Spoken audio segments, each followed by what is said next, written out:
John Wayne starred in 83 westerns over the course of his illustrious career, including all-time classics Stagecoach, Rio Bravo, The Searchers, and The Man Who Shot Liberty Valance. It was only appropriate that, when the Duke finally won his first Oscar, it came for his performance in a western, the original 1969 True Grit. Then there are the relatively unknown and perhaps underrated Wayne westerns, titles that don't show up on lists of the greatest American movies, and that were never up for Academy Awards. A deep dive into the star's filmography brings up some unappreciated gems: The Sons of Katie Elder, Three Godfathers, lesser known despite being directed by the legendary John Ford; Rooster Cogburn, the sequel to True Grit, co-starring Katharine Hepburn; Cahill U.S. Marshal. There's one more unfairly neglected title among those 83 Wayne westerns, and it can currently be seen on multiple streaming services for free. Angel and the Badman is an entertaining western romance. Gail Russell is the angel, Wayne is the badman. Angel and the Badman was the first movie produced by Wayne via his company John Wayne Productions, and it's a rather atypical film for the star.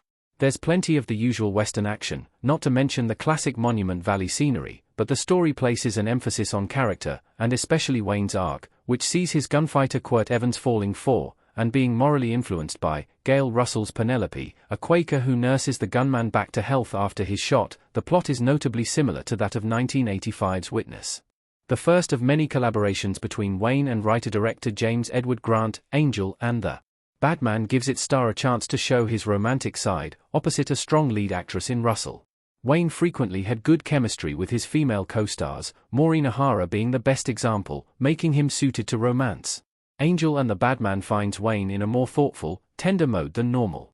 The film effectively blends western and romantic elements to create a standout work from the actor's post-Stagecoach period, when he was truly coming into his own as a Hollywood star.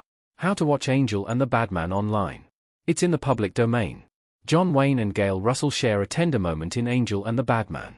Wayne's romantic 1947 western entered the public domain in 1975, when the rights holder National Telefilm Associates did not renew its copyright registration.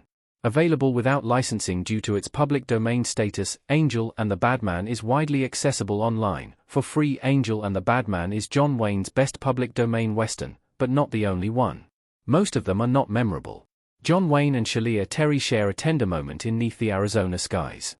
Several early Wayne films join Angel and the Badman on the list of titles that have lapsed into the public domain.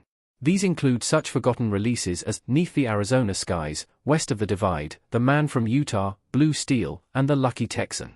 Notable for its novelty value if nothing else, Riders of Destiny sees Wayne in a rare singing cowboy performance, playing the hilariously named Sinjin, Sandy Saunders.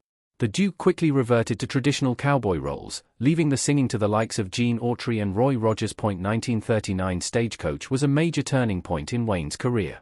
Before his starring role as the Ringo Kid in the Ford-directed western, Wayne was just another cowboy actor churning out low-budget otters like the ones listed above. Afterward, he was a major Hollywood star, making war movies, adventure films, and romances alongside a steady western output.